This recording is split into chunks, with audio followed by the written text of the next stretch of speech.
for the practice, or for the rehearsal, or even for the more correction. If we have any problem, for any panic, we can resolve, we can solve all of these things here. So here I've got a sentence, as you mostly ask me, sir, we should be given some sentences of the sheet, but now these sentences are here to be seen quite properly on the time there. So look at the sentences. We have collected a few important sentences to make your concept, to make the concept of the structure, that what type of the sentences they are. ठीक है, तो मतलब उन sentences को, उस concept को मतलब set करने के लिए या देखने के लिए कि वो कौन से सेंटेंसेस हैं, एरिया को सेट करने के लिए, तो हमने वो सेंटेंसेस निकाले बेटा। तो आए उन सेंटेंसेस को हम चेक करें, देखें क्या लिखा हुआ है। Identify the underline clauses in the following sentences. मैंने ये तरतीब में रखे हैं, ठीक है, ये मेरी गलती कि मैंने इनको शफलिंग नहीं की है, इधर उधर करके सेंटेंस में रखता तो नहीं, लेकिन मैंने जैसे मतलब उनको टाइप करवा दिए हैं। लेकिन अब बहुत आसान पढ़ा है, लिखा हुआ है identify the underline clauses in the following sentences.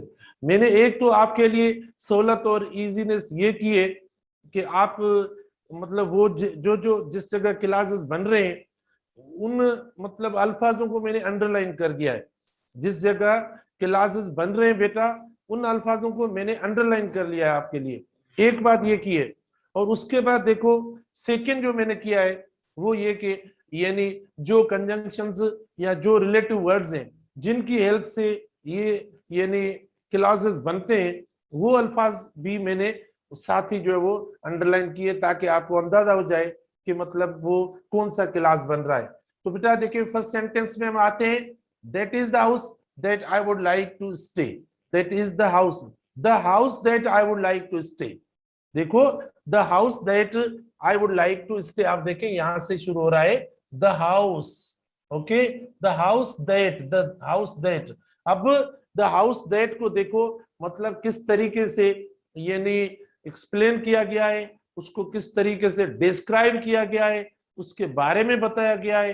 तो आप देखें जिस भी यानी नाउन के बारे में या जिस भी वर्ड को डिस्क्राइब किया जाता है तो वो कौन सा क्लॉज हो सकता है, that is the house that I would like to stay. आप बोलेंगे सर इधर भी जो वो क्लॉज यहां से होना चाहिए, यानी दैट इज द हाउस। नहीं बेटा, ये मतलब नहीं है। ये देखो इंडिपेंडेंट सेंटेंस बन रहा है, जबकि क्लास में जो होगा वो डिपेंडेंट सेंटेंस होता है। क्लास में क्या होता है, डिपेंडेंट सेंटेंस होता है या सबऑर्डिनेट सेंटेंस होता है, या देखो हम कोऑर्डिनेट कंजंक्शन लगाते हैं, कोऑर्डिनेट कंजंक्शन से भी क्लास बनता है। कोऑर्डिनेट कंजंक्शंस कौन से होते हैं, जैसे एंड होता है, आर होता है, नार होता है, ठीक है, या बट होता है। ये जो कंजंक्शंस हैं सेंटेंसेस को कनेक्ट करके कोऑर्डिनेट जो है वो क्लास बनाते हैं, तो वो भी एक क्लास हो जाता है, ठीक है। वो क्लास इन अल्फाजों से जो क्लास बनता है वो क्लास आपका एडवर्ब क्लास होता है, यानी एंड से जो बनता है, ओ आर से जो बनता है, नार से जो बनता है, ठीक है, बट से जो बनता है वो एडवर्ब क्लास होता है। तो देखो that is the house that I would like to stay, the house that I would like to stay. तो ये कौन सा हो रहा है आप मुझे बताएं। ये नहीं आपने सही शायद लिखा हो, बिल्कुल आप बता रहे, तो इधर मैंने जो है वो नाम का लिखा है, ये आपका एडजेक्टिव क्लास बन रहा है। कौन सा, एडजेक्टिव क्लास बन रहा है, राइट, क्योंकि डिस्क्रिप्शन हो रही है कि वो घर जिसमें मैंने रहना पसंद किया है या मैं जो है वो रहना पसंद करता हूं, तो हाउस को डिस्क्राइब किया गया है। अच्छा फिर सेकंड पे आते हैं, सीरीज में रखे हुए कोई इश्यू नहीं है। देखो नंबर सेकंड देखो बेटा, thank you for the help, thank you for the help that you have given me, the help you have given me. देखो वही बात, the help you have given me, ठीक है, the help you have given me, thank you for the help that you have given me. जाहिर है हम conjunction तो इस्तेमाल करेंगे, रिलेटिव वर्ड्स तो हम इस्तेमाल करेंगे, अल्फाज को इस्तेमाल करेंगे। तो आप देखो हमने दैट इस्तेमाल किया, दैट से भी बना सकते हैं, जैसे मैंने आपको रिलेटिव अल्फाजों का बोला है। तो ये भी जो सेंटेंस आपका बन रहा है ये भी बेटा आपका यानी एडजेक्टिव क्लास बन रहा है। ये भी कौन सा बन रहा है, एडजेक्टिव क्लास बन रहा है, ठीक है। Thank you for the help you have given me. तो देखो मतलब कॉन्सेप्चुअली सीखो इनको ऐसा नहीं है कि एक हफ्ते के बाद हमें ये याद ही ना रहे कि पता नहीं कैसे बनते हैं, नहीं, बहुत अच्छे नमूने से प्लीज आप इनको समझ लो। अच्छा, फिर हम 3 नंबर पे आते हैं। I remember the day, I remember the day when she first wore that pink dress. I remember the day when she first wore that pink dress.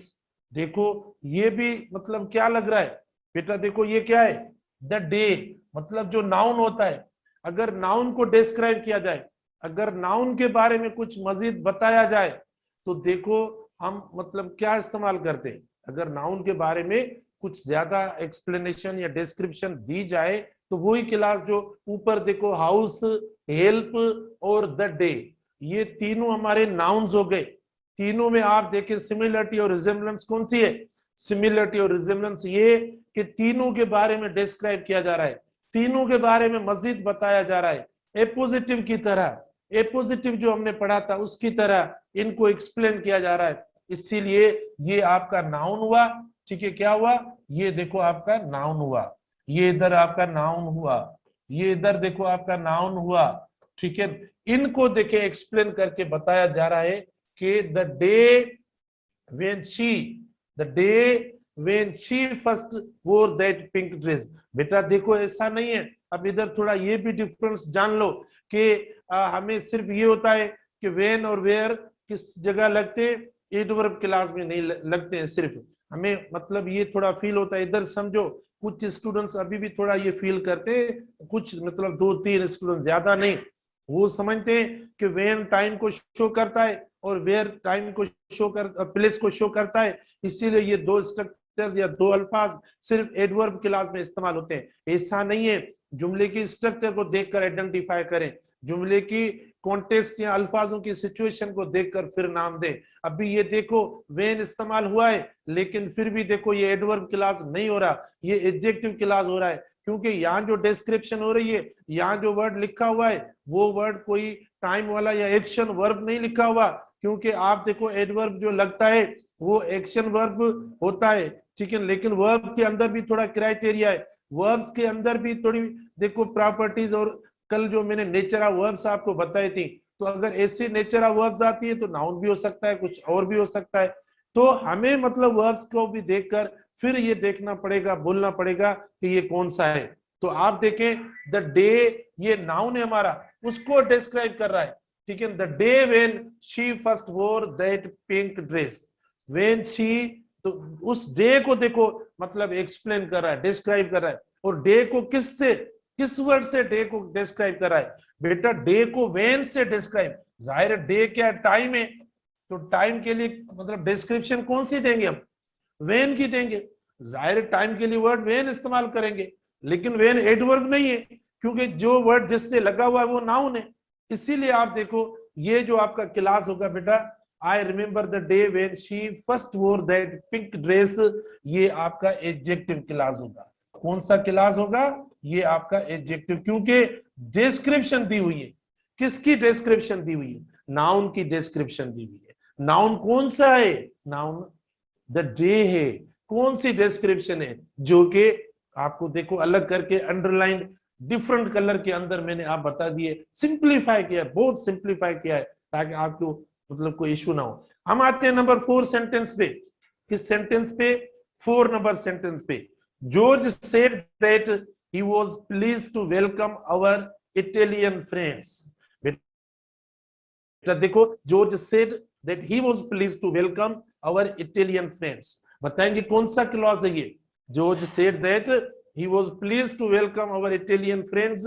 बेटा देखो what George said, what George said, या what did George say, what did George say, said that he was pleased to welcome। देखो ये पूरा जवाब पढ़ा है, किसका जवाब पढ़ा है, यानी इस क्वेश्चन का जवाब पढ़ा है, what did George, okay, what did George say। ठीक है, what did George say, that he was pleased to welcome our Italian friend। Answer इधर पड़ा है। ठीक है, तो व्हाट से क्वेश्चन हो रहा है कि उसने क्या कहा, उसने कहा, यानी ये देखो ये जॉर्ज खुद बोल रहे हैं, he was, ही ये जो इस्तेमाल हुआ है ना, ये जॉर्ज के लिए इस्तेमाल हुआ है। तो what did George say? That he was please to welcome our Italian friends. तो इसका मतलब हुआ कि ये जो हमारा सेंटेंस है इधर बेटा, ये हमारा नाउन क्लास का है। किसका है? नाउन क्लास का है। जॉर्ज सेड, क्योंकि इधर ना तो कोई नाउन वगैरह कोई भी वर्ड नहीं आया, ठीक है, कि हम उसको एडजेक्टिव क्लास बोले। लेकिन ये हमारा कौन सा हो रहा है? से मतलब वर्ब ऑफ परसेप्शन है, कोई प्लेस और टाइम का भी सेंस नहीं दे रहा है ऐसा वर्ब कि हम बोलेंगे एडवर्ब है। आप बोले सर वर्ब लिखा हुआ है इधर, तो वर्ब के साथ अटैच होगा, हम एडवर्ब क्लास नहीं बेटा, ये परसेप्शन हमें ऐसे बता रहा है, मतलब वो समझ के बता रहा है कि मतलब इसके आने पे इन्हें बहुत खुशी हुई। तो इसीलिए मैंने कहा अगर आपको क्लू दे रहा हूं, अगर आप व्हाट से क्वेश्चन करें और जो जवाब आपको मिले आप समझ लें कि वो आपका कौन सा होगा क्लास, वो आपका नाउन क्लास हो जाएगा। तो George said that he was pleased. What did George say? Said he was pleased to welcome our Italian friends. Noun class. अच्छा, सेम देखो नंबर 5 पे हम आते हैं। देखो he said that the car would be ready tomorrow. He said that the car would be ready tomorrow. He said. What did he say? Same देखो बेटा, देखो ना हमारे पास ये पढ़ा है what did he say. देखो क्या what did he say. What did he say? He said that. What did he say? जवाब आया that the car would be ready tomorrow. तो देखो यहां भी जवाब आ रहा है, हम व्हाट से क्वेश्चन कर रहे हैं, इसीलिए हमारा ये भी जो क्लास बन रहा है बेटा, ये भी सेम जो क्लास बन रहा है नाउन क्लास बन रहा है। सीरीज में बेटा एक में समझ में नहीं आता, सेकंड आपको समझ में नहीं आता, 3 देखो मतलब आप कोशिश करें समझें, इधर ऐसा कोई भी एडवर्ब या एडजेक्टिव का कोई हिंट और क्लू नहीं है, और हमारा क्वेश्चन आराम से व्हाट से बन रहा है और व्हाट का जवाब इजीली आ रहा है। ये जो है वो जवाब है, आंसर है, ठीक है, इसीलिए ये बन रहा है। अच्छा उसके बाद 6 पे आते हैं। He asked me where I lived. What did he ask me? What did, बेटा वही बात, what did he ask me? What did he ask me? ठीक है, what did he ask me? He asked me where I lived. ये answer है देखो, what did he ask? Okay, what did he ask? He asked me where I lived. तो देखो इन्होंने पूछा है मुझसे सिर्फ, what did he ask me? what से क्वेश्चन हो रहा है, ये भी एडवर्ब नहीं है बेटा, ये एडवर्ब क्लास नहीं है, ठीक है। तो इसीलिए यहां भी जो मतलब आपका सेंटेंस बन रहा है, ठीक है, यहां भी जो क्लास आपका बन रहा है वो भी नाउन क्लास। कौन सा बेटा? वो भी आपका नाउन क्लास है, ना कि आपका ये एडवर्ब क्लास। ऐसा नहीं होता कि वेयर या वेन जो इस तरीके से लगे हम बोलें कि भाई ये हमारा मतलब एडवर्ब क्लास हो जाएगा क्योंकि प्लेस और टाइम की बात हो रही है, नहीं। अच्छा, he asked, what did he ask, मतलब व्हाट डिड, देखो ये जवाब है वेयर आई लिव्ड। ये पूछता है कि कहाँ, वो मैं आपको बात बताऊं ना, देखो इधर थोड़ा सा और मैं समझा देता हूं आपको। वो स्टूडेंट जो अभी भी थोड़ी एम्बिग्विटी में, बेटा आपने डायरेक्ट इनडायरेक्ट स्पीच पढ़ी होती है ना, ये डायरेक्ट इनडायरेक्ट स्पीच के सेंटेंस होते हैं। जैसे हम मिसाल के तौर पर आपको मैं इधर देखो आप बोलेंगे सर पता नहीं समझ में नहीं आता, भाई जैसे आप समझेंगे, आप जिस तरीके से समझेंगे मैं समझाऊंगा आपको, ठीक है। ये वो सेंटेंस है जो हमने डायरेक्ट स्पीच में पढ़े और उनको इनडायरेक्ट स्पीच में कन्वर्ट किए थे, वही सेंटेंस है मैंने कन्वर्ट करके रखे। अब आपको ऐसा लगता है, फॉर एग्जांपल सेंटेंस ऐसा होता है बेटा, देखो ये लिखा हुआ है ना, ही सेड टू मी, ठीक है, ये सेंटेंस एक्चुअली, और इन्वर्टेड कामा में बंद करके लिखते हैं, ठीक है। अच्छा ऐसे आप देखें वेयर डू यू लिव, ठीक है, वेयर डू यू लिव, असल में ओरिजिनल सेंटेंस ये he said to me where do you live, देखो ये ओरिजिनल सेंटेंस है हमारा, यहां आपने कामा दी और ये डायरेक्ट स्पीच है। अब इसको हमने चेंज करके इधर इनडायरेक्ट स्पीच में लिखा और कुछ नहीं, अब इसमें तो है नहीं, ही सेड टू मी। आप पूछेंगे भाई व्हाट डिड ही से, देखो व्हाट डिड ही से, भाई ये क्या कहता है, भाई ये कहता है कि आप कहाँ रहते हो, तो देखो ये इस तरीके से हमारा नाउन क्लास हो गया। तो देखो तरीका होता है, आप मुख्तलिफ जो है वो मतलब तरीके इस्तेमाल करें, ठीक है। ही सेड टू मी, अब इसको मैंने, ये इनडायरेक्ट स्पीच का सेंटेंस है, ये जो ब्रैकेट में पढ़ा है ना, ये बेटा डायरेक्ट स्पीच है। अब देखो आपने पढ़ा है या नहीं सेंटेंसेस, ये आपका डायरेक्ट स्पीच का सेंटेंस है, इसी को मैंने इस तरीके से लिखा है, तो और कुछ भी नहीं है। तो देखो आप मतलब इसको इस तरीके से लिखें तो यहाँ कोई मतलब हमें प्लेस के बारे में कोई बात नहीं हो रही, अलग सवाल कर रहा है, क्वेश्चन कर रहा है। देखें, he said to me where do you live, किसी ने पूछा भाई क्या पूछता है, पूछता है कहाँ रहते हो, तो इसीलिए ये आपका नाउन क्लास हो गया। और इसका आप इनडायरेक्ट करेंगे तो जवाब ये आ जाएगा। अच्छा, सेम सेंटेंस देखो, ये 7 पढ़ा है बेटा, ये भी इसी तरीके से इनडायरेक्ट है। Can you tell me what the time is, can you tell me what the time is, बेटा ये भी नाउन क्लास है। देखिए ये भी नाउन क्लास है, ठीक है, नाउन क्लास है। आप बोलेंगे सर आपने बताया कि हम जो व्हाट वेयर ये अल्फाज इस्तेमाल करते हैं तो इनमें इंट्रोगेटिव साइन नहीं देते आखिर में, लेकिन आपने खुद ने तो दे दिए इधर। बेटा देखो सेंटेंस की स्ट्रक्चर यहां से बनी है, यहां तो हमने क्वेश्चन वाली स्ट्रक्चर नहीं है। व्हाट द टाइम इज देखो आखिर में आ गया इज, तो यहां तो हमने इंट्रोगेटिव बनाया नहीं है, ये पहले स्ट्रक्चर बनी हुई है। जाहिर है मतलब पहले एक बार क्वेश्चन बनाते हैं आपको पता है, तो पहले से क्वेश्चन बना हुआ है ना, तो उस हिसाब से मैंने मतलब जुमला तो एक ही हो गया, एक ही सेंटेंस में रिलेटिव वर्ड से ये जुमला जो है कनेक्ट हो गया एक ही सेंटेंस में, इसीलिए मैंने क्वेश्चन मार्क इस वर्ड के हिसाब से दिया है, इस वर्ड के हिसाब से दिया है। Can you tell me what the time is, can you tell me, ठीक है। तो आप मतलब पूछेंगे, यहां से क्वेश्चन करेंगे कि what can I tell, what can I tell, या what can you tell what the time is. तो मतलब यहां भी देखो आपसे टाइम पूछ रहा है, व्हाट से क्वेश्चन करें, तो इसीलिए आप देखो ये भी बेटा आपका कौन सा होगा, नाउन क्लास होगा, ठीक है, क्योंकि यहां भी जो है वो ये कुछ पूछ रहा है। टेल मी क्या, tell me what the time is, what, tell me something. आप देखो ना यहाँ आप अल्फाज भी लिख सकते हो, जिस जिस जगह आपके ये रिलेटिव वर्ड्स या जिस जिस जगह आप देखो ये कंजंक्शन आए ना, उधर आप नाउन का कोई वर्ड इस्तेमाल कर सकते हो। He said that the car would be ready for tomorrow. He said something about the car, या कोई इधर वर्ड नाउन का, इधर भी नाउन का, मतलब इन अल्फाजों को रिप्लेस करके भी आप इधर नाउन लिखेंगे तो भी दुरुस्त हो जाएगा। तो ये इस तरीके से आपके बेटा जो है वो ये नहीं नाउन क्लास के हो गए। अच्छा अब आप देखिए मतलब हम ये नहीं आगे जो है वो मतलब 7 के बाद हम आएंगे सेंटेंस नंबर 8 पे,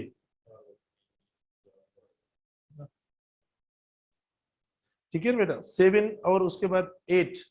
हाँ अब 8 सेंटेंस देखो, ही जी मार्कर का कलर कौन सा रखें जो आपको इजी लगे, अच्छा ब्लैक रखें बेटा, ब्लैक रखते हैं,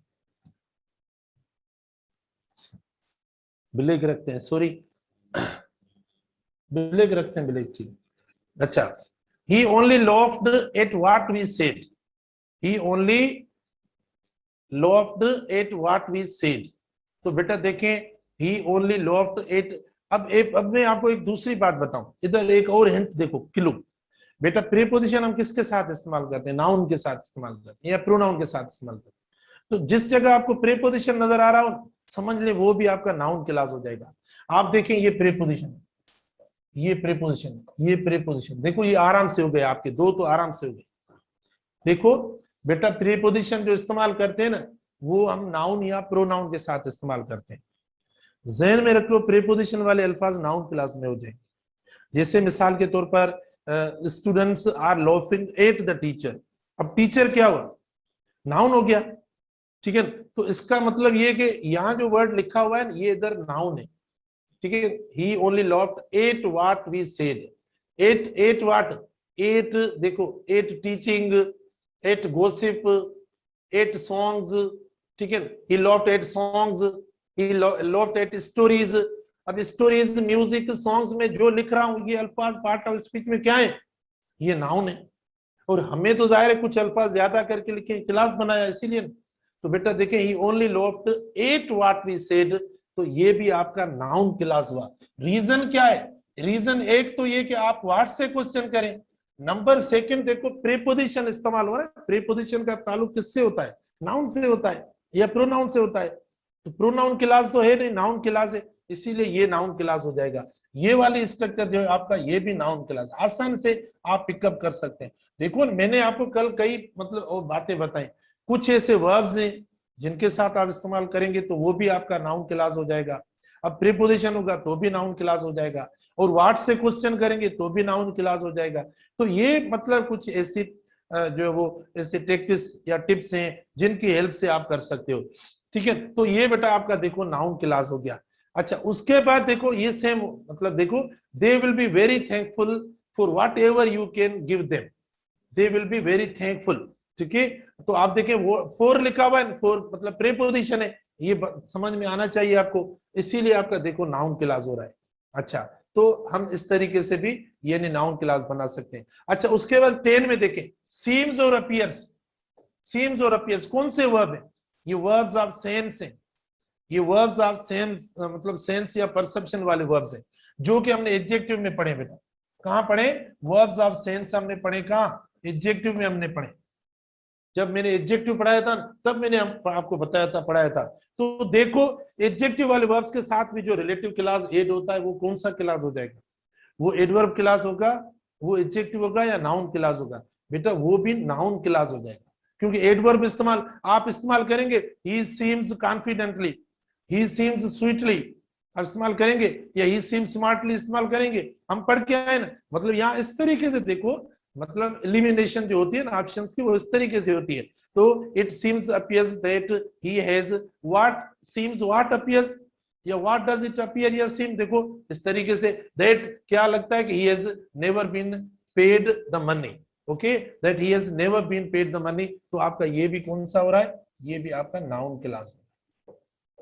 ठीक है बेटा, ये भी आपका नाउन क्लास हो रहा है। अच्छा, what surprise me was that he spoke English so well, what surprised me, देखो बेटा व्हाट सरप्राइज्ड मी। अब आप देखें कि ये भी आपका कौन सा मतलब क्लास हो सकता है? व्हाट सरप्राइज्ड मी, इसमें तो पहले क्वेश्चन आ गया जैसा भी, what surprised me that he spoke English so well, इसमें तो देखो पहले हमने जो व्हाट से क्वेश्चन कर लिया है, what surprised me that he spoke English so well. तो इसका मतलब हुआ कि ये भी आपका नाउन क्लास हुआ, क्योंकि नाउन क्लास इसीलिए हो रहा है बेटा, नाउन क्लास एक तो दैट वगैरह लिखा हुआ है, देखो रिलेटिव जो कंजंक्शन है वो भी थोड़ा डिफरेंट है, और सीधा आपका व्हाट से स्टेटमेंट भी बन रहा है। ठीक है, इसीलिए आपका ये कौन सा हो रहा है? यानी नाउन क्लास हो रहा है। फिर देखे 12 सेंटेंस देखे, police said that the prisoner what did police say, what did police से, देखो बन रहा है आराम से, कोई इश्यू नहीं है बेटा। What did police say, what did police say, ये तो इजी आ गया। What did police say, police said that the prisoner was guilty was plain to everyone. ठीक है, was okay, that the prisoner was guilty was plain to everyone. ठीक है, तो आप देखें यानी यहां जो ये मतलब हो रहा है, ये भी आपका नाउन क्लास हो रहा है, क्योंकि हमने पहले से जो है वो क्या किया है, पहले से क्वेश्चन कर लिया बेटा व्हाट से, इसीलिए आपका ये यानी नाउन क्लास हो रहा है। उसके बाद देखें 13 में बेटा, he is quite confident, he is quite confident that he will pass the examination। ठीक है, he is quite confident that he will pass the examination। तो आप देखें यानी ये कौन सा शो हो रहा है, किस वर्ड के साथ ये हो रहा है? he is confident that he will pass the examination। क्या ये नाउन क्लास को शो करता है, या जो है वो आपके मतलब एडजेक्टिव क्लास को शो करता है, या एडवर्ब क्लास को शो करता है? किस क्लास को शो करता है बेटा? He is confident that he will pass the examination। क्या इधर नाउन आया है, क्या इधर एडवर्ब आया है, यानी कौन सा वर्ड आया जिसके साथ इसकी डिस्क्रिप्शन हो रही है? ठीक है, शाबाश, मुझे बताएं कि ये कौन सा क्लास हो रहा है, एडजेक्टिव क्लास हो रहा है, एडवर्ब क्लास हो रहा है, या जो है वो आपका मतलब एडजेक्टिव क्लास हो रहा है? He is quite confident that he will pass the examination। बेटा देखो इसमें डिस्क्रिप्शन हो रही है, डिस्क्रिप्शन हो रही है इसकी, किसकी? मतलब उधर यानी जो पर्सन है उसको डिस्क्राइब किया गया है कि he will pass the examination. ठीक है, उसके बारे में यानी बताया गया है, इसीलिए ये आपका एडजेक्टिव क्लास होगा। कौन सा क्लास होगा? ये एडजेक्टिव क्लास होगा। तो ये हुए आपके 13 सेंटेंस। अच्छा, उसके बाद 14 सेंटेंस देखें बेटा, Henry did the work as it ought to be done. देखो मैंने कुछ कंजंक्शंस आपको बताए, रिलेटिव वर्ड्स बताए, जो कि सेट वर्ड्स है, जो कि सेट वर्ड्स है बेटा। अगर वो कंजंक्शन और रिलेटिव वर्ड्स इस्तेमाल होंगे तो वो क्लास कौन सा हो जाएगा? वो आपका एडवर्ब क्लास हो जाएगा। जैसे मैंने कल, अब आप देखो इसमें बहुत सारे जो अल्फाज, एडवर्ब क्लास तो इतना विजिबल होता है कि वो अपने कंजंक्शंस या रिलेटिव वर्ड से ही जो है वो ज्यादा मतलब ओबियस होता है। तो आप देखें Henry did the work as it ought to be done, manner show हो रहा है, ये मैनर है। हाउ, भाई एडवर्ब क्लास कैसे, हाउ से आप शो कर सकते हैं, वेन वेयर से भी शो कर सकते हैं। आप क्वेश्चन लगाएं, मतलब जो स्टेटमेंट होता है उसमें वेन से क्वेश्चन करें, हाउ से क्वेश्चन करें, वेयर से आप क्वेश्चन करें, ठीक है। तो इस वाई से आप क्वेश्चन करें, इन अल्फाजों में आप क्वेश्चन करेंगे तो आपका एडवर्ब क्लास हो जाएगा। तो he did the work, how did he work the work as it are to be done, how did he, okay, how did he do the work, he did the work as it ought to be done, मतलब manner का हो रहा है। इसका मतलब ये हुआ, ये एडवर्ब क्लॉज हुआ। क्या बेटा हुआ, ये एडवर्ब क्लॉज हुआ। आराम से हमने कर लिया। 15 में देखें, when I get the money I shall spend it as I like, when I get the money, when, देखो टाइम की बात हो रही है, when I get the money I shall spend it as I like, when I get the money। तो आप देखें ये भी when मतलब टाइम का बता रहा है, और टाइम का जब बताया जाता है तो उसमें क्या मतलब, देखो सीधा ही क्वेश्चन when से हो रहा है, इसमें व्हाट से क्वेश्चन ही नहीं हो रहा, इसीलिए आपका ये कौन सा हो जाएगा, ये भी आपका एडवर्ब क्लॉज हो जाएगा। कौन सा, ये भी एडवर्ब क्लॉज। 16 को देखें, ही रेन एज इफ या एज दो, दोनों लग सकते हैं, मैंने दोनों रखे हैं बेटा। देखो ही रेन एज इफ या एज दो, he ran as if as though his life depended on it, he ran as if, okay, how did he run, how से क्वेश्चन आ रहा है, व्हाट से नहीं आ रहा है। अगर आप व्हाट से क्वेश्चन करके जोरी कोई फोर्सिबली क्वेश्चन कर रहे हो तो वो आपकी गलती होगी बेटा। तो देखे एज इफ, देखो ये भी मैनर को शो कर रहा है, ये किसको शो कर रहा है, ये भी बेटा मैनर को शो कर रहा है। इसीलिए जो मतलब मैनर को शो करे ना, तो वो हम किसको मतलब ऐड करेंगे, मैनर को जो शो करेगा तो वो भी आपका एडवर्ब क्लॉज हो जाएगा। तो ये एडवर्ब क्लॉज, आपने शायद ये सारे कर लिए होंगे, सारे कर लिए होंगे मुझे लग रहा है। 17 देखो, he kept on with his work, he kept on his work until he had finished it, until ये बेटा कौन सा कंजंक्शन या कौन सा रिलेटिव वर्ड इस्तेमाल किया हुआ है इधर, कौन सा वर्ड इस्तेमाल हुआ है, देखो ये कौन सा क्लॉज है, आप बताएंगे ये कौन सा क्लॉज है, वर्ड को देखो, की वर्ड को देखकर आप बताएं कि कौन सा क्लॉज है। he kept on with his work until he had finished it, बताएं, कीवर्ड है ना इधर, until लिखा हुआ है, until, before, after, तो मतलब ये एडवर्ब क्लॉज है। Very good. तो देखो इसमें ज्यादा एक्सप्लेनेशन की जरूरत ही नहीं है बेटा, ये आराम से आसान, मतलब आप आसानी से कर रहे हैं। इसी शीट में और एक दूसरी आपको दे दूंगा, आप भले कर लेना। he kept on with his work until he had finished it। उसके बाद 18 देखें, 18 देखें बेटा, he sold the car because it was too small, he sold the car because it was too small। तो एडवर्ब क्लॉज में आपको बता रहा हूं कि ज्यादा एडवर्ब क्लॉज एक दो एक्सेप्शन होते हैं, इसके सिवा एडवर्ब क्लॉज तो बहुत आसान है, एडजेक्टिव क्लॉज भी बहुत आसान है, ठीक है ना। नाउन क्लॉज में और क्या है, अगर वेन और वेयर वाले अल्फाज आते हैं तो वो भी इतने मुश्किल नहीं है, लेकिन हमारा ये समझा हुआ है कि ये अल्फाज तो एडवर्ब के और लग रहे हैं नाउन क्लास में, इसीलिए हमें थोड़ा होता है, लेकिन वो अब आज से क्वेश्चन करेंगे तो वहां भी आपको प्रॉब्लम नहीं होगा। तो बेटा देखें एडवर्ब क्लास जो बन रहे हैं उनके कंजंक्शंस ही अलग है, उनके रिलेटिव वर्ड्स ही अलग है, जो कि बहुत डिफरेंट है, तो वो तो हम इजीली पिकअप कर लेते हैं। मेरे ख्याल में आपने सारे कर लिए होंगे, ठीक है। तो इधर देखो 17 एडवर्ब क्लास हो गया। 18 देखो, he sold the car because, देखो बिकॉज ये रीजन दे रहा है, मैंने आपको बताया जो रीजन देगा वर्ड वो भी आपका एडवर्ब क्लॉज हो जाएगा। तो ये देखो एडवर्ब क्लॉज आ रहा है क्योंकि आप रीजन जो है वो बता रहे हो, रीजन बता रहे हो, जरूर नहीं है अब इधर जो हम क्वेश्चन कोई अप्लाई करें वाट वगैरह का, लेकिन यहाँ रीजन आ रहा है इसीलिए एडवर्ब क्लॉज हुआ है। Some people eat so that they can may live, बेटा पर्पस की बात हो रही है, मैंने कहा रीजन की बात हो, पर्पस की बात हो, टाइम की बात हो, मैनर की बात हो, कंसेशन की बात हो, कंट्रास्ट की बात हो, ठीक है ना, और कंपैरिजन की बात हो, अगर ऐसी बातें आपको जुमलों के अंदर नजर आ जाएं तो वो सारे सेंटेंसेस क्या हो जाएंगे, वो सारे सेंटेंसेस एडवर्ब क्लॉज के हो जाएंगे। तो देखो इधर सो दैट लिखा हुआ है, तो ये 19 वाला सेंटेंस जो है बेटा ये भी आपका एडवर्ब क्लॉज का हो रहा है, 19 का, क्योंकि पर्पस के साथ, ये पर्पस का कंजंक्शन, सो दैट पर्पस वाला कंजंक्शन। अच्छा फिर 20 पे देखें, अच्छा others seem to live in order that they may eat, okay, others seem to live in order that, बेटा इन ऑर्डर दैट और सो दैट एक ही बात है, इसके मुख्तलिफ कंजंक्शन है, सो दैट होता है, इन ऑर्डर दैट होता है, इन ऑर्डर टू होता है, सो एज टू होता है। सुनो ये कंजंक्शन है, ये सारे आपके एडवर्ब क्लास हो जाएंगे। कौन से और अल्फाज हैं, मैं अल्फाज आपको बता दूं, यानी वो जो अल्फाज है ना जो सो दैट, देखो एडवर्ब क्लास में इस्तेमाल होते हैं। एक सो दैट होता है, दूसरा देखो इन ऑर्डर दैट होता है, ठीक है, इन ऑर्डर टू होता है, और सो एज टू होता है। ये जो है ना ये अल्फाज जब भी आए तो ये आपका एडवर्ब क्लास बन जाएगा। कौन सा क्लास बन जाएगा, एडवर्ब क्लॉज बन जाएगा, ये एडवर्ब क्लास में आएगा। ठीक है बेटा, तो ये 20 नंबर जो है ये भी आपका एडवर्ब क्लास में सेंटेंस इंक्लूड होगा।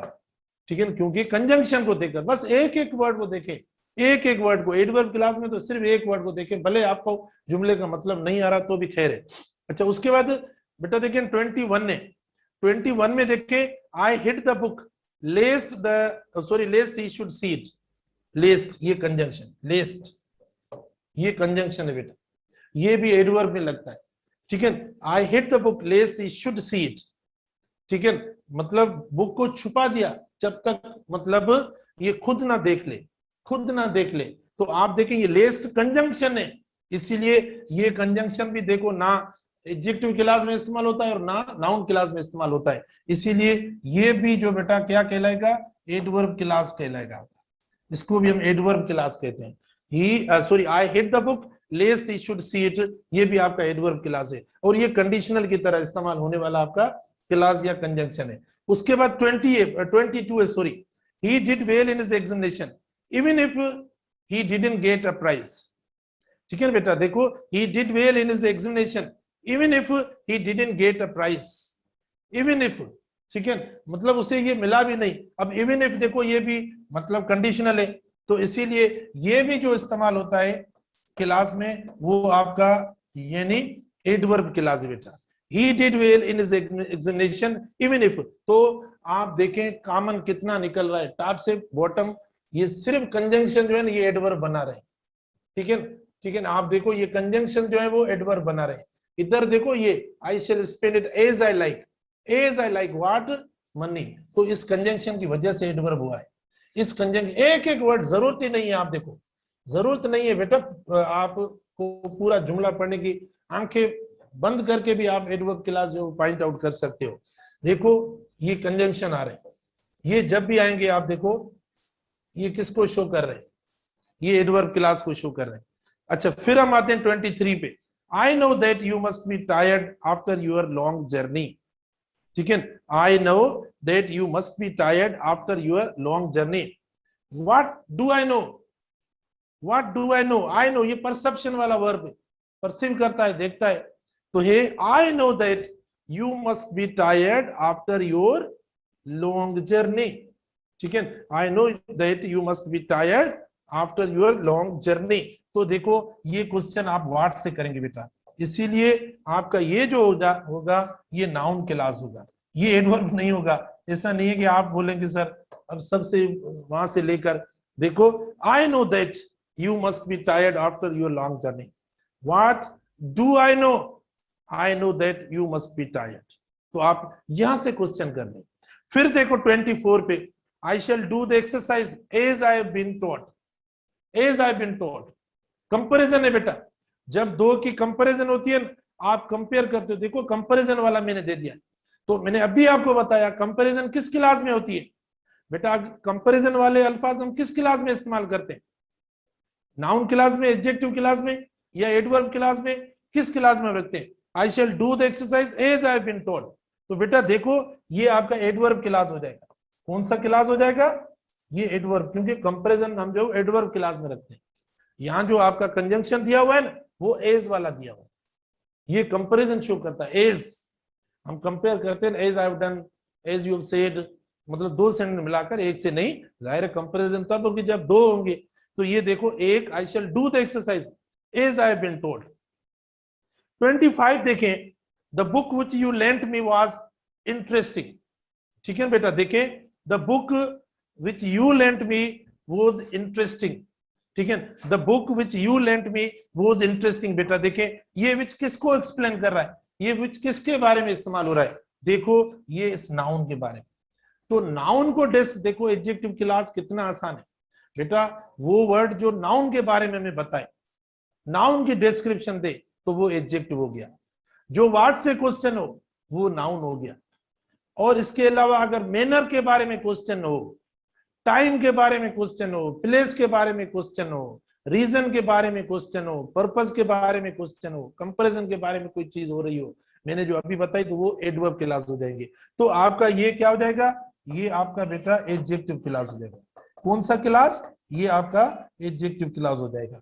तो देखो ये मैंने आपको बेटा ये सेंटेंसेस दिए, ऐसी शीट में एक और आपको इंशाल्लाह कोशिश करके आपके ग्रुप में भी दे दूंगा आपको। और कई स्टूडेंट ने खुद ने जो वो दिए, खुद स्टूडेंट्स ने, ये मेरे सेंटेंसेस से भी बहुत अच्छे सेंटेंसेस स्टूडेंट्स ने जो वो खुद ने मुख्तलिफ बुक्स से या मुख्तलिफ जो वो यानी एक्सरसाइजेस से निकाल के उन्होंने भेजे, बहुत बहुत अच्छे सेंटेंसेस। वहां मैंने देखे कि उनके तो 100% सही है, कहीं भी एक या दो गलतियां भी स्टूडेंट्स ने नहीं की हैं। तकरीबन 20-30 सेंटेंसेस स्टूडेंट्स ने भेजे। इसका मतलब कि हम सक्सेसफुल हो गए क्लासेस को समझाने में, और समझ गए स्टूडेंट्स को इशू नहीं है, और इतने जो है वो मुश्किल भी नहीं होते या इतने टिपिकल आएंगे नहीं, बिल्कुल आसान जो है। अगर इनमें से कोई भी सेंटेंस आ जाता है तो मेरे ख्याल में आप देखें कोई इशू नहीं होगा। जैसे नाउन के लिए आपको चंद वर्ब्स का ज़हन में रखना है, जैसे मैंने आपको बताया परसेप्शन वाले वर्ब्स होते हैं, फीलिंग्स वाले वर्ब्स होते हैं, या सेंस वाले जो वर्ब्स होते हैं। अगर आप इन वर्ब्स के साथ देखो इस्तेमाल करते हो बेटा, तो इन वर्ब्स के साथ आप क्या इस्तेमाल करेंगे, यानी नाउन क्लास। वाट वाला क्वेश्चन लगाना, तो वहां आप यानी आराम से जो वो नाउन क्लास फॉलो। आपको जो प्रॉब्लम हो रहा होगा शायद सिर्फ एडवर्ब और नाउन क्लास में, वो भी वेन और वेयर वाले अल्फाज लगते हैं ना, तब थोड़ा महसूस होता है, लेकिन वो नहीं होना चाहिए। वहां हमें क्वेश्चन करना चाहिए, वहां हमें सवाल करना, अटेम्प्ट करना चाहिए, क्वेश्चन अटेम्प्ट करना चाहिए कि मतलब यानी किस क्वेश्चन से यानी हम जो वो यानी सवाल करके ये आंसर्स जो वो दे सकते हैं या हम क्लियर कर सकते हैं, वो हमें सवालात ऐसे जो वो करने चाहिए। ठीक है ना बेटा। तो देखो ये हो गया आपका एडवर्ब। अब एडवर्ब में वाइंड अप करता हूं और आगे हम पढ़ते हैं। अब थोड़ा मैं आपको इंट्रो बता देता हूँ फ्रेगमेंट के बारे में। ठीक है बेटा, कि फ्रेगमेंट जो वो क्या है और किस तरीके से वो सेंटेंस के अंदर इस्तेमाल होता है, तो फ्रेगमेंट के बारे में हम डिस्कस करेंगे।